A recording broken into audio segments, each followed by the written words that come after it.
Hi friends, welcome to ஏதோ ஒன்று channel. இங்கே பாருங்கள், ஒரு பணியாரம் பண்ணி வச்சுருக்கேன். இனிப்பு பணியாரம் இவ்வளோ ஃப்ளஃபியாக இருக்குது பாருங்கள். ஸோ இது ரொம்ப சாஃப்டாக இருக்கும், குழந்தைங்களுக்கு ரொம்ப பிடிக்கும். இதை எப்படி செஞ்சேன்னு வாங்க பார்க்கலாம். வாங்க வீடியோக்குள்ளே போகலாம். இது வரைக்கும் என்னோட சேனலை சப்ஸ்கிரைப் பண்ணாதவங்க ரெட் கலர் சப்ஸ்கிரைப் பட்டனை ப்ரெஸ் பண்ணிக்கோங்க. பக்கத்தில் இருக்கிற பெல் பட்டனை ப்ரெஸ் பண்ணிட்டீங்கன்னா அடுத்தடுத்து போடுற வீடியோஸ்லாம் உங்களுக்கு நோட்டிஃபிகேஷனில் வந்துடும்.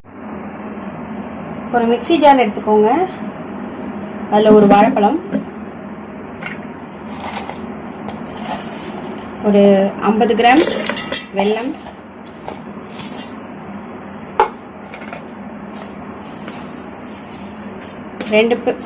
ரெண்டு ஸ்பூன் சுகர்,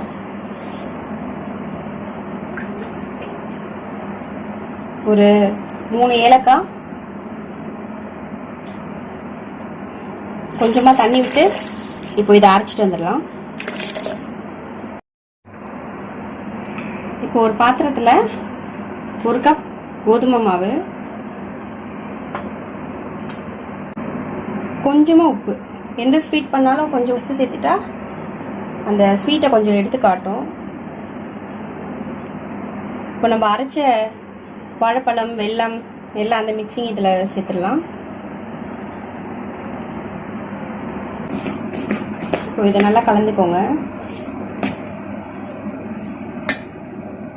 தண்ணி வேணும்னா கொஞ்சம் ஆட் பண்ணிக்கலாம். நல்லா ஒரு தோசை மாவு பதத்துக்கு நல்லா கலந்துக்கோங்க.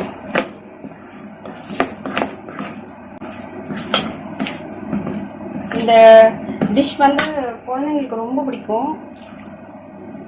நீங்கள் ஈவினிங் டைமில் ஒரு ஸ்நாக்ஸ் ரெசிபி மாதிரி கூட செஞ்சு கொடுக்கலாம். நல்லா சாஃப்டாக ஃப்ளஃபியாக இருக்கும். தண்ணி கொஞ்சம் கொஞ்சமாக ஆட் பண்ணி கலந்து பாருங்கள். தோசை மாவு பதத்துக்கு வந்துச்சுன்னா நம்ம ஸ்டார்ட் பண்ணிடலாம்.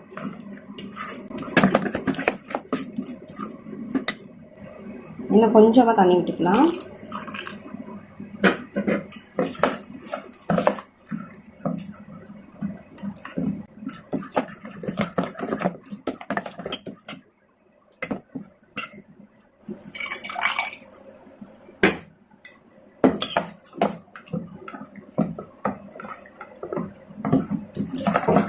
இப்போ நல்லா தோசை மாவு பதத்துக்கு வந்துச்சு பாருங்க.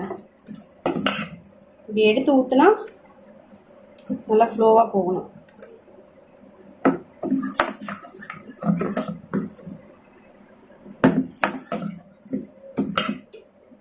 அவ்வளோதான், ரெடி. இப்போ நம்ம ஃப்ரை பண்ணிக்கலாம்.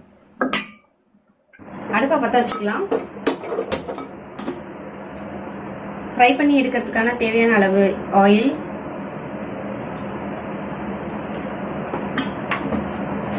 எண்ணெய் சூடாகட்டும். இப்போ எண்ணெய் சூடாயிடுச்சு. இப்போ நம்ம ஊற்றிக்கலாம்.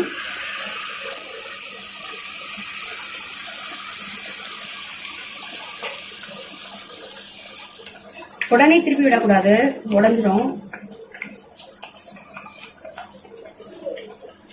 இப்படி அப்படியே ரொட்டேட் பண்ணி ஆயில் அது மேலே ஊற்றி விடுங்க.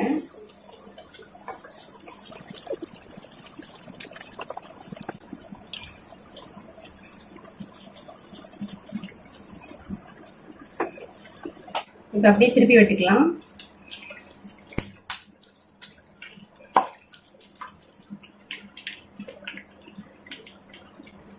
இப்படி நல்லா பொங்கி வருது பாருங்க.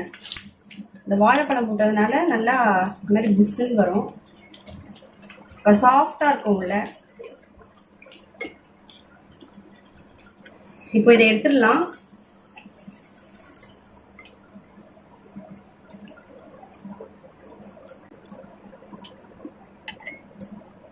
ஆயில் இந்த மாதிரி ப்ரெஸ் பண்ணி எடுத்துருங்க. எக்ஸஸாக இருக்க ஆயிலெலாம் விழுந்துடும் பாருங்க. சூப்பராக இருக்கு. இப்போ இதே மாதிரி எல்லாத்தையும் போட்டு எடுத்துட்டு நான் உங்களுக்கு காட்டுறேன்.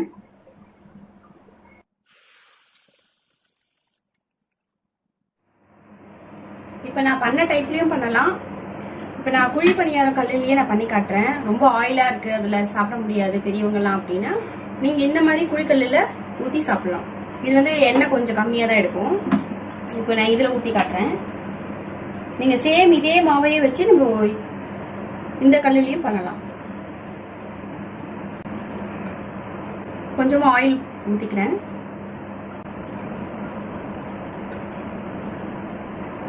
இப்போ ஆயில் நல்லா சூடானதுக்கப்புறமா நம்ம இந்த மாவை வந்து இதில் ஊற்றிக்கலாம்.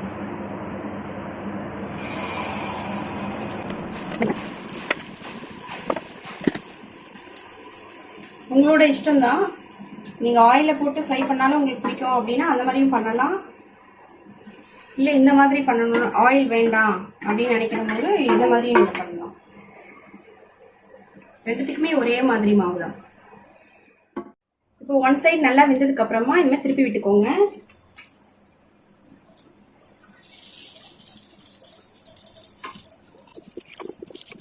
கொஞ்சம் கஷ்டமாக தான் இருக்கும் திருப்புறது.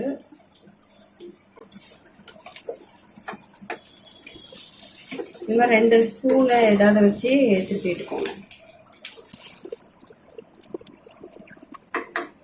இப்போ இந்த பக்கம் நல்லா வேகட்டும். இப்போ எல்லாமே வெந்துருச்சு, எடுத்துடலாம். இது வந்து ஆயில் கொஞ்சமாக தான் எடுக்கும் பாருங்க. நம்ம ஊற்றின ஆயில் எல்லாமே அப்படியே இருக்கு பாருங்க.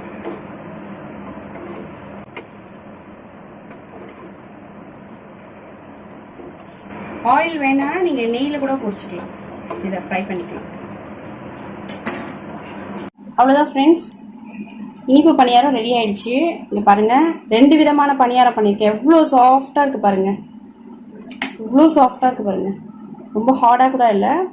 ஸோ இந்த மாதிரியும் நீங்கள் செஞ்சுக்கலாம், இந்த மாதிரி செய்யலாம். இதுவும் நல்லா சாஃப்டாக இருக்கும், சூடாக இருக்குது. இது நல்லா சாஃப்டாக ப்ளஃபியாக இருக்குது பாருங்க. ஸோ இந்த மாதிரி நீங்கள் செஞ்சுக்கலாம். ஸோ நீங்கள் இதை இதே மாதிரி செஞ்சு பாருங்கள், உங்களுக்கும் பிடிக்கும்.